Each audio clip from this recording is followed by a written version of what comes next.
Bonjour et bienvenue, voici notre tour d'horizon économique, géopolitique, énergétique, écologique et boursier. Nous sommes le jeudi 20 avril et pour comprendre comment tourne la planète finance, c'est sur la bourse au quotidien, nulle part ailleurs. Et l'épisode du jour s'intitulera 50 nuances de beige. Ah, qu'il était attendu, le Beige Book de la Fed, c'est-à-dire la synthèse des discussions de la dernière réunion. Beige Book qui paraît une douzaine de jours avant la prochaine réunion. Et à chaque fois, on espère que dans le Beige Book, on va discerner quelques petites incentives permettant d'anticiper, de devancer les prochaines initiatives de la Fed. Eh bien, ce Beige Book, il a été très nuancé, c'est le moins qu'on puisse dire, puisque on ne voit pas arriver de récession. Par contre, la Fed note qu'effectivement, il y a une contraction du crédit. Et alors, là, on est dans l'euphémisme absolu, parce que là, en termes de contraction du crédit, c'est même le plongeon en piqué depuis l'affaire SVB, Signature, First Republic et Crédit Suisse.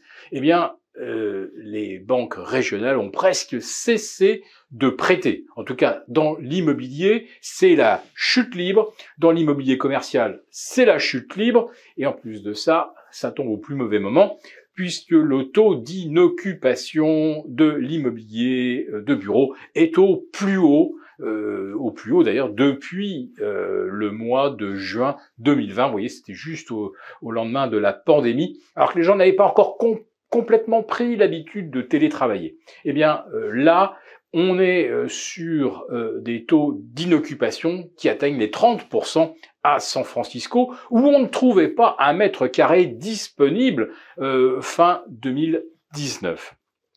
Ce coup d'arrêt au crédit, qui est le vrai moteur de l'économie américaine, il va bien falloir qu'à un moment, ça se traduise dans les chiffres d'activité et de croissance. Ce n'est toujours pas le cas. Et les économistes l'expliquent en effet par un effet d'inertie après tout l'argent injecté durant le quoi qu'il en coûte Covid.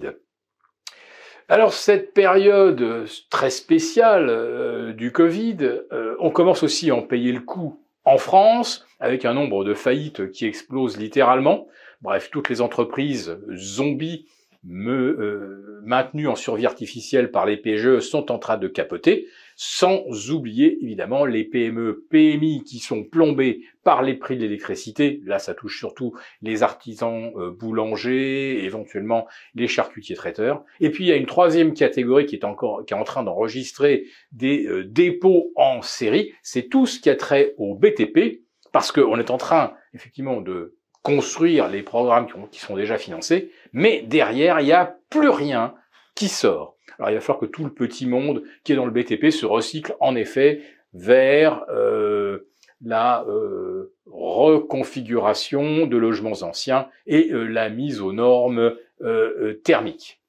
Ce qui m'amène à évoquer ce sujet qui est les crédits carbone. C'est pour ça que j'ai parlé de écologique dans l'introduction.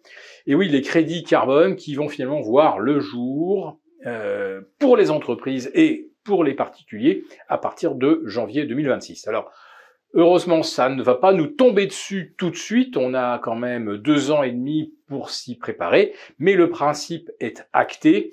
Désormais, eh bien, l'Europe taxera à ses frontières des produits fortement carbonés venant de pays étrangers où justement nous avons tout délocalisé pour polluer chez les autres et puis aussi pour produire moins cher. Eh bien, qui paiera l'addition au final? Vous vous en doutez bien, une nouvelle fois, c'est le consommateur final.